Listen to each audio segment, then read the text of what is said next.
மீனராசிக்காரங்களுக்கான ஜூலை மாத பலன்கள் எப்படி இருக்குது அப்படின்னு சொல்லி பார்ப்போங்க. மீனராசிக்காரங்களை பொறுத்த வரைக்கும் இரக்க குணம் இருக்குங்க. ஒரு ஆன்மீகத்தில் ஈடுபாடு உடையவங்களாக இருப்பாங்க. அடுத்தவங்களோட உணர்வுகளை எளிதாக புரிஞ்சுக்கக்கூடிய தன்மை இவங்களுக்கு இருக்குங்க. இவ்வளோ சிறப்பான இந்த மீனராசிக்காரங்களுக்கு ஜென்மத்தில் சனிங்க ஏகப்பட்ட சிக்கல் தடைகள் அப்படிங்கிற ஒரு அமைப்பு இவங்களுக்கு இருந்திருக்கும். ஆனால் இப்போ பாருங்கள், ஜூன் மாதம் 2ஆம் தேதியிலிருந்து குருவோட பார்வை ராசியை பார்க்குறனால அந்த குழப்பங்கள்லாம் விலகுங்க. அதுவும் ராசிநாதன் உச்சமாகி ராசியை பார்க்குறாரு அப்படிங்கும்போது முகத்துலேயும் ஒரு தேஜஸ் வரும், தைரியம், தன்னம்பிக்கை இதெல்லாம் அதிகமாகுங்க. எந்த ஒரு விஷயத்துலையும் துணிச்சலோடு இறங்கணும் அப்படின்னு நினைப்பாங்க. ஓகே, அடுத்து குடும்பம் எப்படி இருக்கும் அப்படின்னு சொல்லி பார்த்தோம்னா, 2ஆம் அதிபதி 3ல் இருக்காருங்க. ராகுவோட பார்வை 2ஆம் இடத்துல படுதுங்க. அப்போ குடும்பத்துக்காக அதிகமாக உழைக்க வேண்டிய சூழல் அவங்களுக்கு இருக்குங்க. கொடுத்த வாக்கை காப்பாற்ற முடியலன்றவங்களுக்கு இப்போ கொடுத்த வாக்கை காப்பாற்றக்கூடிய அமைப்பு சூப்பராக இருக்கும்.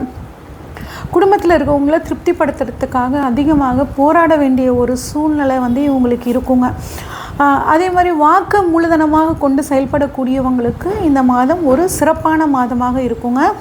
சரி, 3ஆவது முயற்சி ஸ்தானம் எப்படி இருக்குது, நாங்கள் பண்ணக்கூடிய முயற்சிகள் எல்லாம் பலிதமாகுமா அப்படின்னு பார்த்தோம்னா, முயற்சி ஸ்தானம் சூப்பராக இருக்குங்க. தைரிய வீரிய இடத்தை சனி பார்க்குறனால கடந்த 1 வருஷ காலமாகவே இவங்களுக்கு கொஞ்சம் மன தைரியம் குறைஞ்சிருக்கும். எந்த காரியங்கள் எடுத்தாலும் அதில் ஒரு தடை அப்படிங்கிறது வந்திருக்குங்க.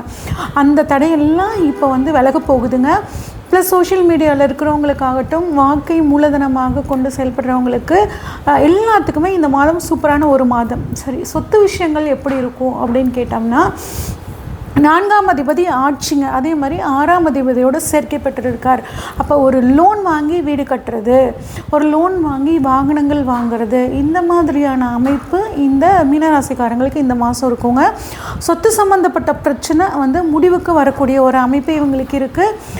உயர்கல்வி மாணவர்கள் கல்லூரி கல்வி படிக்கணும்னு நினச்சாங்கன்னா, அந்த கல்லூரி கல்வி இப்போ படிக்கிறதுக்கான அமைப்புகள் ரொம்பவே, அதுவும் மனசுக்கு பிடிச்ச ஒரு கோர்ஸ் கிடைக்கிறதுக்கான அமைப்பு ரொம்பவே சூப்பராக இருக்குங்க. அடுத்து குழந்தை ஸ்தானம், குழந்தைகள் எப்படி இருக்கும், குழந்தை பாக்கியம் இருக்குமா அப்படின்னா 5ஆம் இடத்தை பார்க்கணுங்க. 5ஆம் இடத்துல பார்த்தோம்னா குரு உச்சமாக இருக்கார் 5ஆம் இடத்துல. அப்போ நீண்ட நாள குழந்தை பாக்கியம் இல்லாதவர்களுக்கு இப்போ குழந்தை பாக்கியம் கிடைக்கிறதுக்கான வாய்ப்புகள் இருக்குது. ஒரு சிலருக்கு பாருங்கள், குலதெய்வம் எதுன்னே தெரியாமல் இருக்கும். அவங்களுக்கெல்லாம் இந்த சமயத்தில் குலதெய்வம் கிடைக்கிறதுக்கான, யாருன்னு தெரிஞ்சுக்கிறதுக்கான ஒரு சூழல், குலதெய்வ வழிபாடு நன்மை தர்றது, ஒரு அதிர்ஷ்டம் கிடைக்கிறது, உங்களோட குழந்தைகளுக்கு ஒரு சுபகாரியங்கள் நடக்கிறது, இந்த மாதிரியான அமைப்பு ரொம்பவே சூப்பராக இருக்குங்க.